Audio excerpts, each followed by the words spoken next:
দেখো, বিনিময় হার ঝুঁকি যেটা হলো আমাদের ব্যবসা প্রতিষ্ঠানের দৃষ্টিকোণ থেকে এবং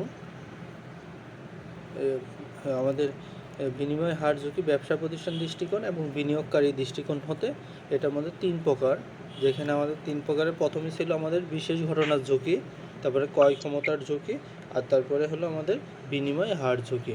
তো প্রথমে আমরা পড়ছিলাম বিশেষ ঘটনার ঝুঁকি, যেটা কি সম্পূর্ণ অপ্রত্যাশিত কোনো ঘটনার কারণে ফলে যদি কোনো সম্পত্তি বিনিয়োগের মূল বা ফার্মের কোনো ক্ষতি হওয়ার সম্ভাবনাকে সেটা বলে আমাদের বিশেষ ঘটনার ঝুঁকি বলা হয়। যেমন হঠাৎ করে কোনো একটা দোকানের যদি লাইসেন্স বাতিল হয়ে যায়, অথবা হঠাৎ করে কোনো যদি অনাকাঙ্ক্ষিত আগুন ধরে যায়, তাহলে এইটা আমাদের বিশেষ ঘটনার ঝুঁকি। এই যে নারায়ণগঞ্জে একটা কারখানায় আগুন ধরে গেছে, আগুন ধরে ঠিক আগুন ধরার আগ পর্যন্ত সেখানে উৎপাদনটা ঠিকভাবে চলতেছিল বা সেখানে উৎপাদন চলতেছিল, তো সেখানে হঠাৎ করে আগুন ধরার পর থেকে এখন কিন্তু সেই আগুন ধরার পর থেকে ওইখানে অনেকগুলো মানুষের প্রাণ গেল, প্লাস হলো ওইখানে উৎপাদনটা টোটালি অফ হয়ে গেছে।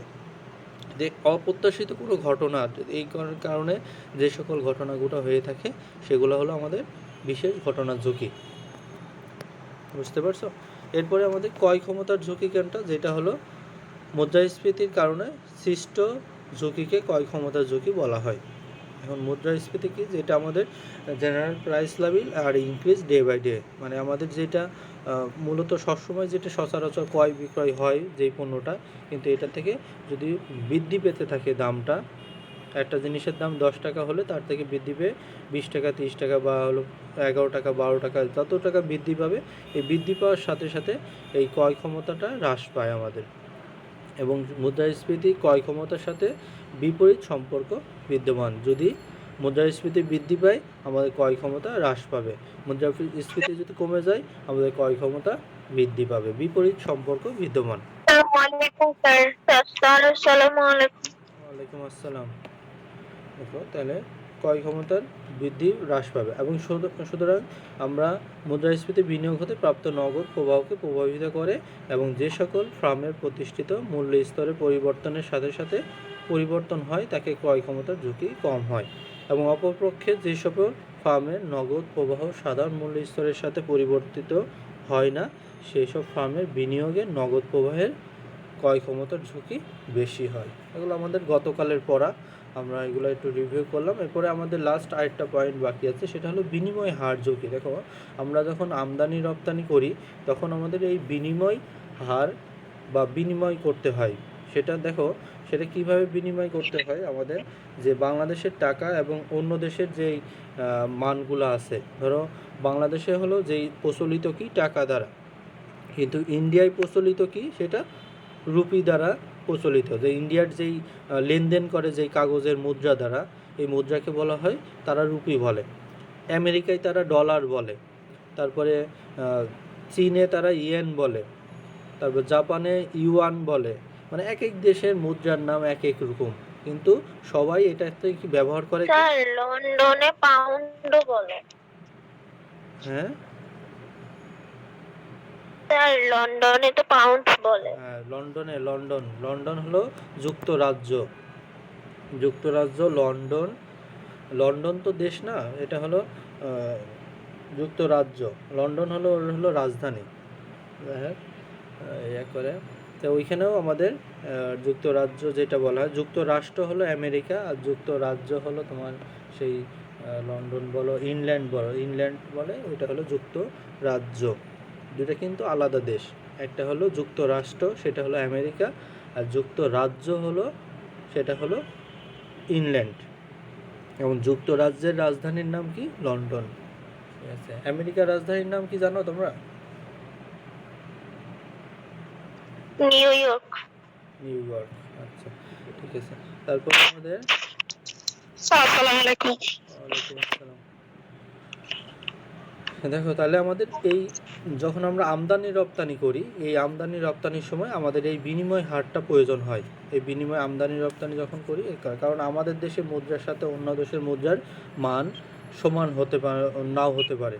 কারণ হলো যখন আমরা ধরো যেটা যুক্তরাষ্ট্রে আমেরিকার $1 সমান সমান বাংলাদেশের $80, $80 হতে পারে, আবার মাঝে মাঝে 79 হয়, 85 হয়। তো এই দাম যখন বাংলাদেশে মুদ্রার মান কমে যায় বা মুদ্রার দাম কমে যায়, তখন অন্যান্য দেশেরটা বেড়ে যায়, আবার অন্যান্য দেশেরটা যখন কমে যায় তখন বাংলাদেশের মুদ্রার নামটা বেড়ে যাবে।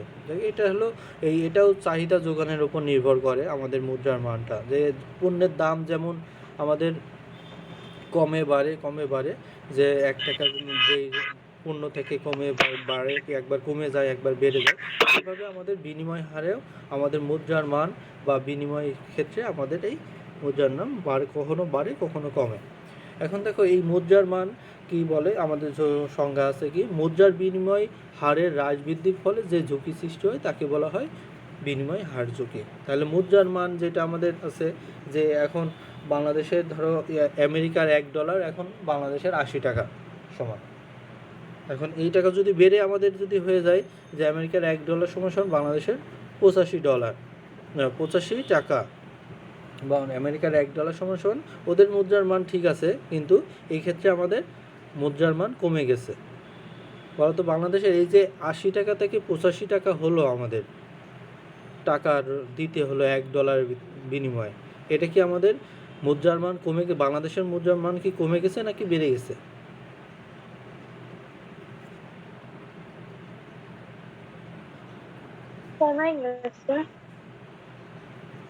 হ্যাঁ, বাংলাদেশের মুদ্রার মান কি কমে গেছে নাকি বেড়ে গেছে, এটা বলতে পারবো না। দেখো বাংলাদেশের মুদ্রার মান কমে গেছে, বাংলাদেশের মুদ্রার মান কমে গেছে। আগে থেকে আমরা $1 সমান 80 টাকা দিতে হতো আমাদের, এই বাংলাদেশের মুদ্রার মান কমে যাওয়ার কারণে সেই $1 বিনিময়ে আমাদেরকে $85 আরও বেশি পরিমাণ টাকা দিতে হচ্ছে, তাতে আমাদের মুদ্রার মানটা কমে গেছে। আর যদি বেড়ে যেত, যদি হয়তো 75 টাকা, তাহলে সেই ক্ষেত্রে আমাদের হতো কি মুদ্রার মান, বাংলাদেশের মুদ্রার মান তখন বেড়ে যেত যদি 75 টাকা হতো।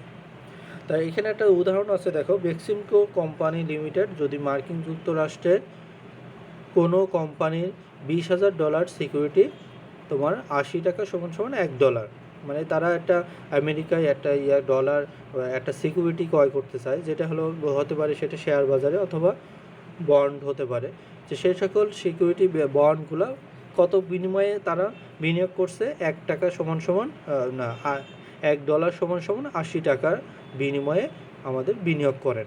এবং 3 মাস পরে দেখো সেই ডলারের দাম মূল্য বৃদ্ধি পেয়ে বাংলাদেশের টাকার মূল্য কমে গিয়ে 85 টাকা সমান $1 বিনিময় হারে উক্ত সিকিউরিটি বিক্রয় করে বেক্সিমকো কোম্পানি।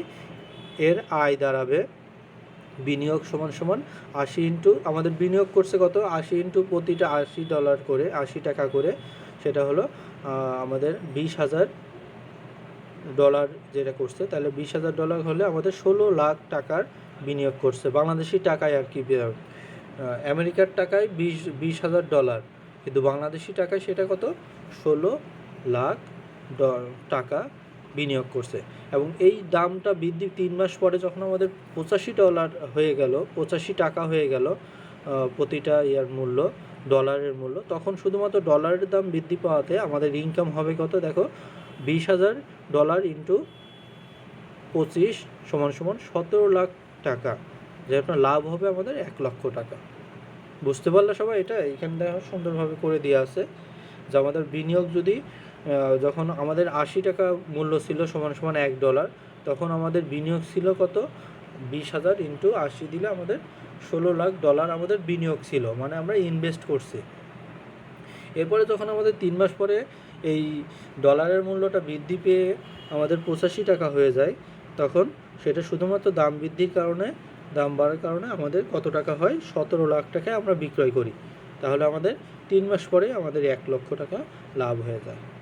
তাহলে দেখো লাস্টে আমাদের কী আছে, যদি ডলারের দাম কমে যায় তাহলে সেক্ষেত্রে ক্ষতি হবে, আর যদি বেশি দেশি মুদ্রার তুলনায় বিদেশি মুদ্রার দাম কমে গেলে সে যুগের সৃষ্টি হয় তাকে বিনিময়, যে ঝুঁকির সৃষ্টি হবে, যে ঝুঁকির সৃষ্টি হয় তাকে বলা হয় বিনিময় হার ঝুঁকি।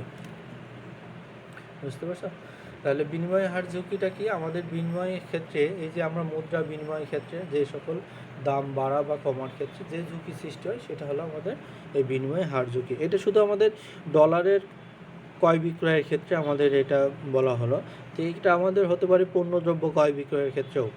যখন আমরা গার্মেন্টসের পণ্য ধরো বিক্রয় করি একজনের নিকট থেকে, যখন আমাদের এই পণ্য যখন ক্রেতা অর্ডার করবে সেই সময়ে আমাদের এই বিনিময় হারটা নির্ধারণ হবে যে আমি এই যে $1 সমান সমান 80 টাকা দরে বিনিময় হারে আমরা এই পণ্যটা ক্রয় করতে ইচ্ছুক। এটা কিন্তু যখন আমাদের আমদানি রপ্তানি হবে, যখন ক্রয় করার অর্ডার প্রদান করবে, তখনই আমাদের কি পরিমাণ আমাদের $1 সমান সমান $1 সমান সমান কত টাকা নির্ধারণ করা হবে সেটা তখনই আমাদের নির্ধারণ করা হয়। তো এইটা আমাদের প্রতিটা বিনিয়োগের ক্ষেত্রে প্রত্যেকটা আমদানি রপ্তানির ক্ষেত্রে এই ব্যবহারটা বা এই ইউজটা করা হয়। বুঝতে পারলো সবাই?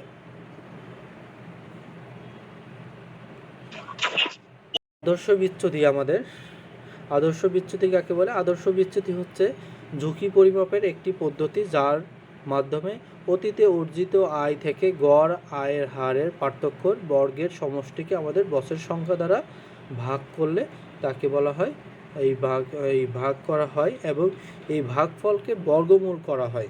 তাহলে যেই মানটা আসবে সেটাই হলো আমাদের আদর্শ বিচ্যুতি বলা হয়।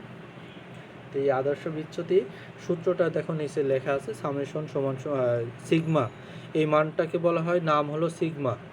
এই যে একটা চিহ্ন দেখতে পাচ্ছ, আমি সূত্র শেখার সময় আবার ক্লিয়ার করে দেবো। এই মানটা হলো সিগমা সমান সমান সামেশন, আর যেটা দেখতে পাচ্ছ সেটা সামেশন আই সমান সমান 1 থেকে n, মানে আয়ের মান 1 2 3 4 5 6 করে, মানে অসংখ্য সংখ্যা হতে পারে। তো সেটা সমান সমান সামেশন ব্র্যাকেটের মধ্যে আছে কি আমাদের 1 RI মাইনাস R বার, এখানে হোল স্কোয়ার হবে একটা, আর স্কোয়ার তোমাদের বইতে হয়তো ভুল আছে, ডিভাইডেড বাই n-1 হবে। দেখে n-1, এটা হলো আমাদের আদর্শ বিচ্যুতি। আর দেন তারপরে আমাদের বিভেদাঙ্ক আছে। দেখো বিভেদাঙ্কর মান কাকে বলে? দেখো বিভেদাঙ্ক হচ্ছে ঝুঁকি পরিমাপের এমন একটি পদ্ধতি বা আদর্শ বিচ্যুতি গড় আয়ের হার ও প্রত্যাশিত আয়ের হারের ভাগ তা নির্দেশ করে। তাহলে আয় আর কি আমাদের যেই প্রত্যাশিত আয়ের হার বা আমাদের আদর্শ বিচ্যুতি যেটা আছে, আদর্শ বিচ্যুতিকে আমরা প্রত্যাশিত আয়ের হার বা গড় আয়ের হার যেটা আছে সেটা আমাদের দ্বারা ভাগ করলে এবং 100 দ্বারা গুণ করলে যেই মান আসবে সেটা হলো আমাদের সিবি বলে। সিবি মানে coefficient of variance, coefficient of variance বা বিভেদাঙ্ক, বাংলায় হলো বিভেদাঙ্ক। এই নামগুলো তোমাদের কাছে নতুন নতুন লাগছে, নতুন করে মুখস্থ করে ফেলবা উপরে। তাহলে আমাদের পরবর্তীতে আছে কি, যে বিনিয়োগ, দেখো সিদ্ধান্ত গ্রহণ নীতি আছে আমাদের, যে বিনিয়োগ প্রকল্পে বিভেদাঙ্কর মান যত কম হবে ঝুঁকি তত কম হবে, এবং যে প্রকল্পে সেই প্রকল্পে কি আমাদের গ্রহণযোগ্যতা তত বেশি হবে। আমরা দেখো যখন আমরা ঝুঁকি, এখানটা আমাদের সিদ্ধান্ত গ্রহণ করতে হবে। সিদ্ধান্ত গ্রহণের ক্ষেত্রে যে প্রতিষ্ঠানের বা যেই কোম্পানির বা যে প্রকল্পের আমাদের কি হবে, বিভেদাঙ্কর মান যত কম হবে তত আমাদের ঝুঁকিটা কম হবে। তো ঝুঁকিটা কম হলে আমাদের প্রকল্পের ইয়াটাও তত বেশি হবে, তাহলে প্রকল্পের যোগ্যতাও তত বেশি হবে, আমাদের প্রকল্পের মানও তত বেশি হবে। আবার যখন আমাদের গ্রহণযোগ্যতা তত বেশি হবে, আবার যখন আমাদের এই বিভেদাঙ্কর মান যত বেশি হবে আমাদের ঝুঁকিটা তত বেশি হবে, এবং তখন প্রকল্পের গ্রহণযোগ্যতাও তত কম হবে। সাধারণত মনে রাখবা তোমরা, এটা যত কম ঝুঁকি হবে তত কম আমাদের কোম্পানির জন্য ভালো। হ্যাঁ বলো কি? স্যার বইয়ে যে বিভেদাঙ্কর সূত্রটা আছে ওটা কি ভুল? স্যার এখানে তো সামেশন দিছে। বিভেদাঙ্কে তো সামেশন নাই, বিভেদাঙ্কে সামেশন হবে। স্যার বিভেদাঙ্কে সামেশন R/N ইনটু 100 দিছে, কিন্তু স্যার এখানে তো সামেশন দেওয়া হয় না, এইজন্য আস্ক। কোন বইয়ে তোমার? আমাদের বইতেই, এই যে যেটা তোমাদের কিনতে বলছি। জি স্যার, যেমন স্যারের বইয়ে। কত নম্বর পেজে বলো তো? স্যার 767। 767 নম্বর পেজে।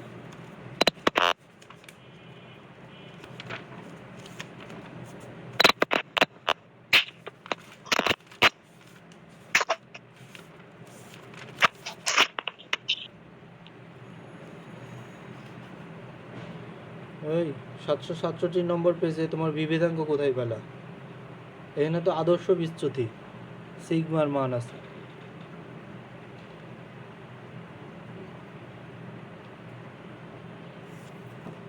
Sir 770 page. যাই হোক, বিভেদাঙ্কর সূত্র হলো এটা, তোমাদের যেটা বলতেছে sigma divided by R by into 100, এটা হলো বিভেদাঙ্কের সূত্র। তোমার এখন বইতে এটা তো আমি ভুল দেখি নাই, কিন্তু এই যে যেটা তুমি যেটা বলতো সেটা আদর্শ বিচ্যুতি, যেটা সিগমা বইতেও ঠিক আছে। বইতে তো ঠিক আছে, আমি তো জানা মতে বইয়ে ঠিক আছে। স্যার এটার পরে একটা যে আছে ওইটা বার আর ইকুয়াল টু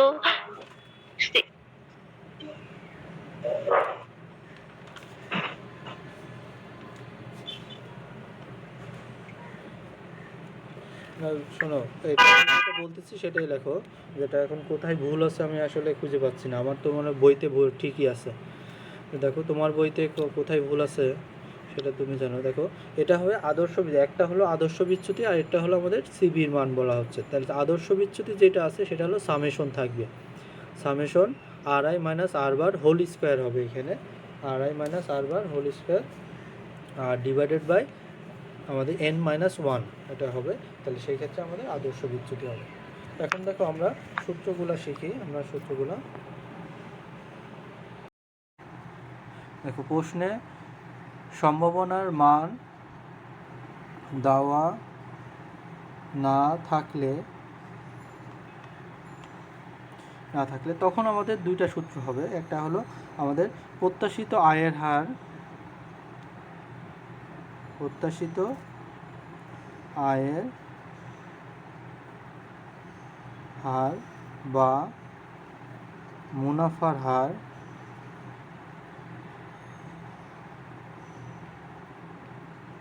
তাহলে প্রত্যাশিত আয়ের হার বা মুনাফার হার আর বার সমান সমান কত হবে আমাদের summation R I divided by N. এখানে সামেশন মানে হলো যোগফল, আর আই মানে হলো আমাদের যেটা এই সামেশনের মান হবে আই সমান সমান 1 থেকে n, মানে যতগুলো সংখ্যা থাকবে আমাদের, যতগুলো প্রকল্প থাকবে বা যতগুলো আয়ের হার দেওয়া থাকবে, সেই আয়ের হারেরগুলো যোগফল যদি 3টা দেওয়া থাকে, R1 R2 R3 দেওয়া থাকে, আমাদের সেগুলো যোগ করে আমাদের মানটা নির্ধারণ করতে হবে। বুঝতে পারছো?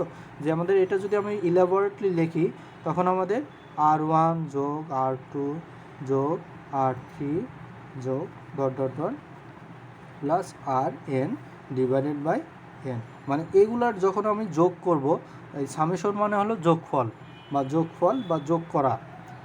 এটা আমাদের যখন আমরা এই ইলাবোরেটলি যোগ করলে আমরা এই সংক্ষিপ্তভাবে এটা লিখতে পারি যে সামেশন আর আই সমান সমান ডিভাইডেড বাই n। বুঝতে পারলো সবাই?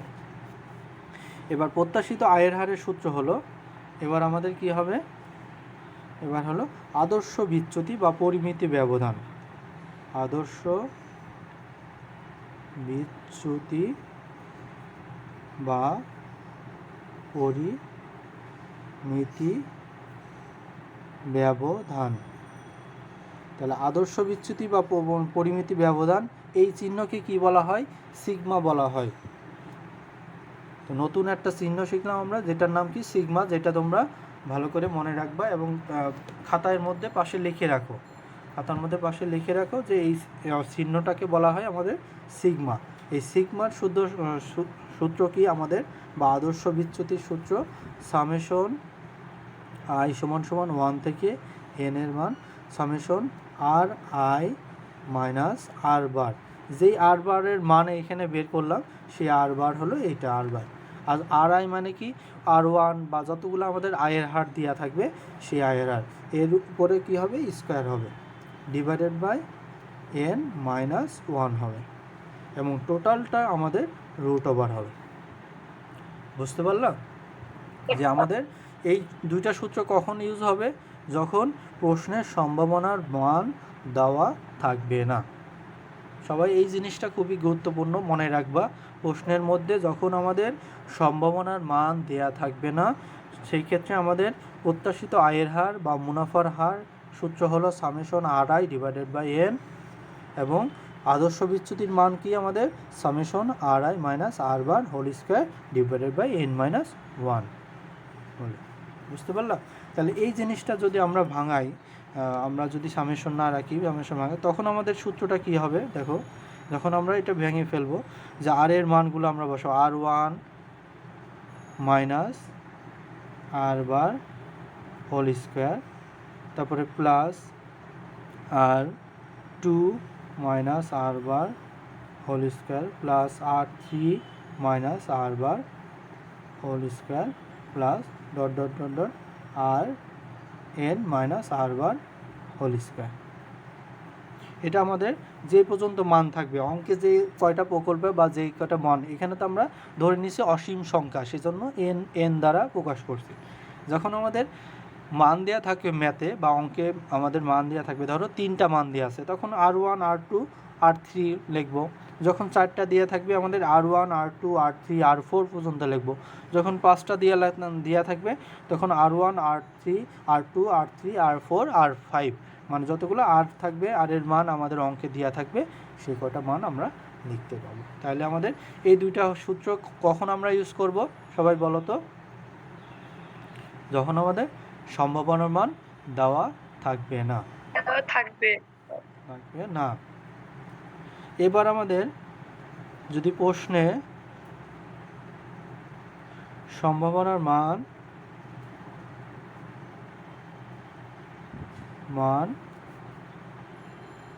দেওয়া থাকে, তখন আমাদের প্রত্যাশিত আয়ের হার হবে আয়ের হার আর বার সমান সমান, এই দেখো এখানে আমাদের সামেশন আর আই, এই উপরের অংশটা আমরা নেব, নিচের অংশ যেটা আছে সেটা নেব না। সামেশন আর আই ইন্টু, আর যেহেতু সম্ভাবনার মান দেয়া থাকবে, সম্ভাবনাকে প্রকাশ করা হয় প্রবাবিলিটি দ্বারা, প্রবাবিলিটির পি থাকবে, পি সমান সমান প্রবাবিলিটি বা প্রবাবিলিটির মানগুলো দেওয়া থাকবে। তাহলে এখানে আমাদের আর আই সমান সমান কি, আর আই সমান সমান আয়ের হার আর পি সমান সমান কি, পি সমান সমান আমাদের সম্ভাবনার মান। তাহলে যখন আমাদের প্রশ্নে সম্ভাবনার মান দেয়া থাকবে, তখন আমাদের কি হবে, প্রত্যাশিত আয়ের হার হলো আর বার সমান সমান summation R I into P I. বুঝতে পারলো? তো এইখানে আমাদের সেই একইভাবে ভাঙলে যখন কি হবে, আর ওয়ান ইন্টু পি ওয়ান আর টু পি টু আর থ্রি পি থ্রি, যতগুলো আমাদের মান দেওয়া থাকবে তখন তো এইটা আমরা আর ভেঙে দেখাই দিলাম না যেটা। পরবর্তীতে আমাদের কি হবে, এবার হলো আদর্শ বিচ্যুতি। যখন আমাদের সম্ভাবনার মান দেওয়া থাকবে তখন আমাদের আদর্শ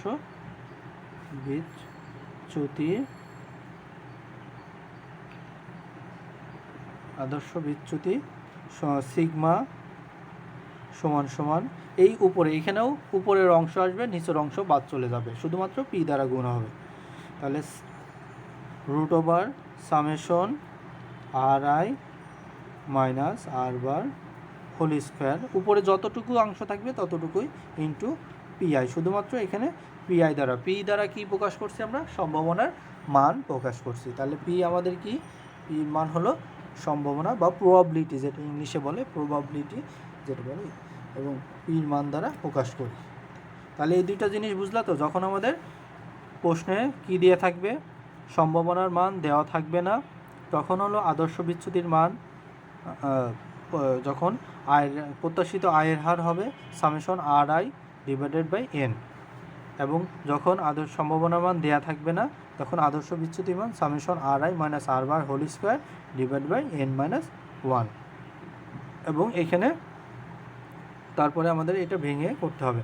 আর প্রশ্নে যদি আমাদের যখন সম্ভাবনার মান দেওয়া থাকবে, তখন কি প্রত্যাশিত আয়ের হার হলে আর বার সমান সমান summation R I into p i আর আদর্শ বিচ্যুতি সমান সমান কি summation R I minus R bar whole square into P i. দেখো এখানে যেটা কি উপরের অংশ, সেই উপরের অংশগুলো আমরা সূত্রে লিখছি, সেটা লিখে শুধুমাত্র পি দ্বারা গুণ করছি বা সম্ভাবনার মান দ্বারা গুণ করলে আমাদের এই মানগুলো চলে আসবে। হ্যাঁ সূত্র লেখা কি কমপ্লিট? না, সূত্র লেখা কমপ্লিট না, আরও আছে তো সূত্র। তাহলে এবার দেখো স্যার তাহলে এই পেজ কমপ্লিট হওয়ার পর একটা অ্যাসেস নিব আর কি, এটাই বলতেছিলাম। আচ্ছা দেখো বিভেদাঙ্ক, এবার হলো বিভেদাঙ্ক সিভি, কোফিসিয়েন্ট অফ ভেরিয়েন্স যেটা বলা হয় বিভেদাঙ্ক সমান সমান কি আমাদের সিভি সমান সমান sigma divided by R bar into 100। তাহলে সিগমা এইটা গোল করে এখানে একটু লেজের মতো বের হবে উপর দিকে, লেজের মতো এটা বের হলে এটার নাম কি আমাদের সিগমা বলা হয়। তাহলে বিভেদাঙ্ক সূত্র কি আমাদের? বিভেদাঙ্ক হলো সিগমা, এই যে এগুলা বের করলাম, যে সিগমা আর বার বের করলাম, আর বারের মান বের করলাম, সিগমার মান বের করলাম, তারপরে এখানেও আর বারের মান বের করলাম, সিগমার মান বের করলাম। এই দুটো বের করার পরে আমাদের বিভেদাঙ্ক বের করতে হবে, কারণ আমাদের বিভেদাঙ্ক বের করতে হলে সিগমার মান লাগবে। আর সিগমার সূত্র কি? এটা যখন আমাদের সম্ভাবনার মান দেয়া থাকবে তখন এই সূত্র, আর সম্ভাবনার মান না দেওয়া থাকলে তখন আরেক সূত্র। এই ক্ষেত্রে আমাদের সিগমার আর বিভেদাঙ্কর সূত্র সবসময় একই, সম্ভাবনার মান দেওয়া থাকুক বা না দেওয়া থাকুক, সম্ভাবনার মান বিভেদাঙ্কর সূত্র এইটাই, sigma divided by R bar into 100। এটা দিলে আমাদের বিভেদাঙ্কর সূত্র বের হবে। এরপরে আমাদের আরেকটা সূত্র আছে, যেটা কি এটা এই পেজে লিখি, এই পেজটা তোমরা স্ক্রিনশট নিয়ে নাও। আমি পরবর্তীতে আর দুইটা সূত্র আছে,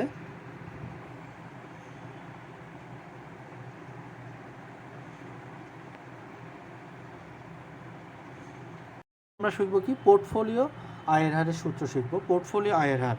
তাহলে এই ক্ষেত্রে কি হবে আমাদের সূত্র? যদি পোর্টফোলিও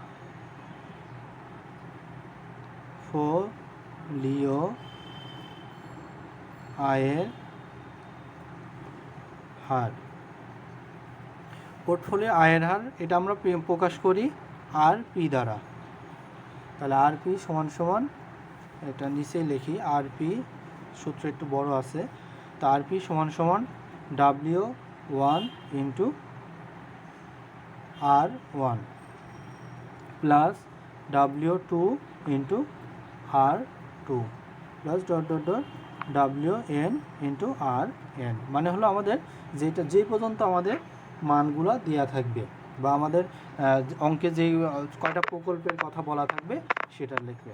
তো এটা আমরা সংক্ষেপে কি লিখতে পারি, এই যোগফলগুলো না লিখে সামেশন WI ইন্টু WJ, তো এটা আমরা এই পর্যন্ত লিখতে পারি একটা মান দিয়ে, যে সামেশন আই এর মান সমান সমান আই সমান সমান 1 থেকে n পর্যন্ত, বা আমাদের এই মানগুলো ভেঙে এইভাবে লিখতে পারি। মানগুলো তো এইভাবে ভেঙেই লিখতে হবে আমাদের। তাহলে এটা সংক্ষেপে লিখতে পারি সামেশন, এই চিহ্নটার নাম কি একটা উল্টা ডাব্লিউর মতো, ডাব্লিউ যখন আমি লিখি এইভাবে হয় ডাব্লিউ, এখন আমি যদি এই পাশাপাশি ডাব্লিউ লিখি সেটা হয়ে যায় কি সামেশন। দেখ এই সামেশন বলা হয় এটাকে, তো এটা হলো সামেশন। তাহলে পোর্টফোলিও আয়ের হারের বললে সূত্র বললে কি হবে আমাদের, যদি পোর্টফোলিও আয়ের হার বের করতে বলে তখন এই সূত্র হবে summation R I into WJ, বা হলো আমাদের W1 into R1 plus W2 R2 into R2 plus হলো dot dot dot WN into RN। এবার আমাদের আরেকটা সূত্র আছে, সেটা কি আমাদের পোর্টফোলিও আদর্শ বিচ্যুতি বা পোর্টফোলিও ঝুঁকি, পোর্টফোলিও আদর্শ বিচ্যুতি বা ঝুঁকি। পোর্টফোলিও আদর্শ বিচ্যুতি বা ঝুঁকি যখন বলবে আমাদের, তখন আমাদের সেই একই সিগমা পি সমান সমান, এখানে আমাদের সূত্র একটু ভিন্ন, দেখো sigma A whole square into WA whole square. এটা হলো আমাদের দুটি প্রকল্পের ক্ষেত্রে, দুটি সিকিউরিটির ক্ষেত্রে, দুটি সিকিউরিটির সিকিউরিটির ক্ষেত্রে সাধারণত তোমাদের দুটি সিকিউরিটির ক্ষেত্রেই থাকে। তাহলে এটা একটু ব্র্যাকেটে লিখে রাখবে যে দুইটা সিকিউরিটির ক্ষেত্রে আমাদের এই সূত্র। তাহলে summation A W sigma A whole square W A whole square. এবার হলো sigma B whole square into W B whole square plus 2 sigma A sigma B W A W B. এটা হয়ে গেল। আর এই আর এর মতো আর এ বি, এটা আর একটু বড় হাতে দিয়ে বড় করে লিখবা যে আর এ বি, এটার নাম হলো কোরিলেশন বা সহ সম্বন্ধ।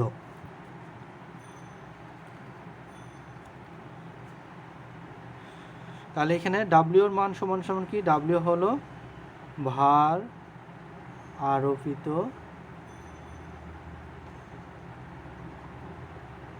গুরুত্ব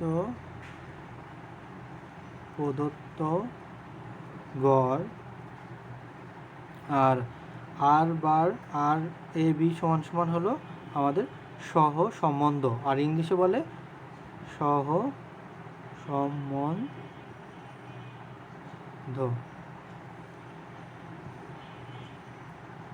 দেখো সম্বন্ধ, সহ সম্বন্ধ মানে এটা বানানো হবে।